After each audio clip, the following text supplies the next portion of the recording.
Hi, it's Claire Winter here, and I am talking about how to stand out in a content saturated world. How do you get heard in a really busy, social media platforms? How do you get your message across? So there are lots of different ways that we can do this as solopreneurs or people with teams or a personal brand, and it is finding out where people pay attention. So where are your people? Where are your audience? Are they on Clubhouse? Are they on Facebook? Are they on LinkedIn? So if you're thinking about that, it's then creating content that is going to interest them and spark their interest. So it's one of those things where you've really got to do a deep dive into where are those people and how can I make them pay attention. So it's again always thinking back to your ideal customer. Where are they? What content do they like consuming? Where are they going to find out about you? The other thing that's really, really successful is pitching yourself to the media, because there are many more eyes on podcasts, ears listening to podcasts, eyes on websites and magazines, particularly online news platforms where people can really pay attention to what you're saying. So you're leveraging someone else's audience. You're leveraging a media outlet or a podcaster who's got a great reputation, and they might have a reach of 60,000 people that will listen to your opinion or hear what you've got to say. So I think there are two things really. Where are people paying attention? So what media, what podcasts, what books, what magazines, what are your audience interested in watching, listening and reading to? So for me, it's like we can create loads of great content, but if you haven't got eyes on it, then you need to take it to the next level. And that's what pitching to the press can do.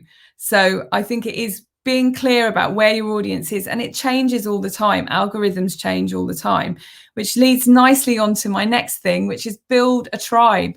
Build a tribe of people that love you.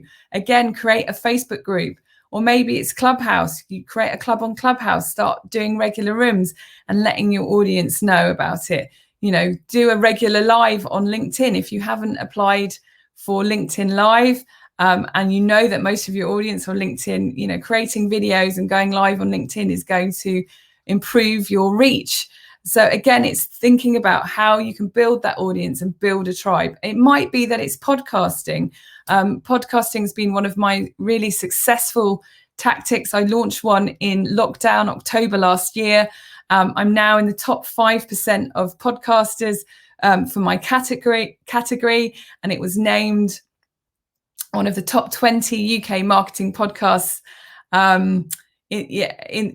recently by Startup website. So again, it was amazing. Even just being in that one article meant I got at least 20 people in that week applying to be a podcast guest on my podcast. So again, you can see that being mentioned in one article, being elevated to being one of the top 20 marketing podcasts in the UK, that suddenly people start to notice and want to be involved and want to be featured on the podcast and learn more about it. So again, that's being featured in media that's allowed me to get that kind of traction. So again, this is the difference between just creating social posts and having conversations with people that way.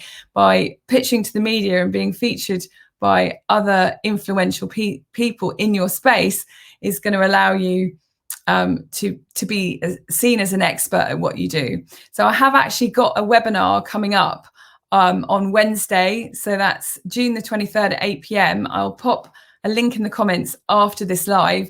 If you'd like to join me, that would be fantastic. So my last 2 points are, so we've got where do people pay attention? That's the media, that's podcasts. What platforms are they on? Build a tribe, create an audience. It could be a Facebook group, it could be a Clubhouse club, And again, be yourself. Everyone else is taken off, famous quote by Oscar Wilde, which I've just misquoted. But, if you're not yourself, people soon find out. And I think that's one of my favorite things about Clubhouse. When you hear people talk, you can really get a sense of who they are. And the same with Facebook Lives. I really think creating that kind of content. And my last point is, create great visual content, whatever that might be. You can disrupt the scroll with an interesting image or photo. We know that, like when I was choosing images for the front page of my magazine, we'd always have a smiling face. People notice them. And I'm sure you've noticed in Facebook ads and things like that people will do something quite disruptive, like they'll turn the ad the wrong way around. And sometimes people even make the copy wrong. So people start commenting on it going, you've got this wrong, because it's getting traction. It's disrupting the scroll. It's getting people to notice you more. People dancing around in like a pink unicorn outfit. It's going to grab your attention. Might not be the right fit for your brand, but it's certainly something that will get people to sit up and notice. Hey, Andy. Yes. Oh, yeah. Really looking forward to it. So it's one of those things where you've got to have a strategy around it, but it is thinking about, how you're going to get noticed and where you want to get noticed. There's no point being featured by a media publication that your ideal customer isn't reading.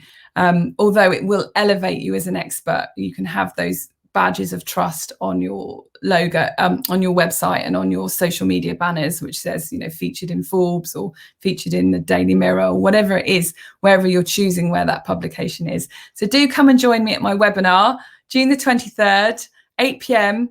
On Wednesday. And thanks for joining me.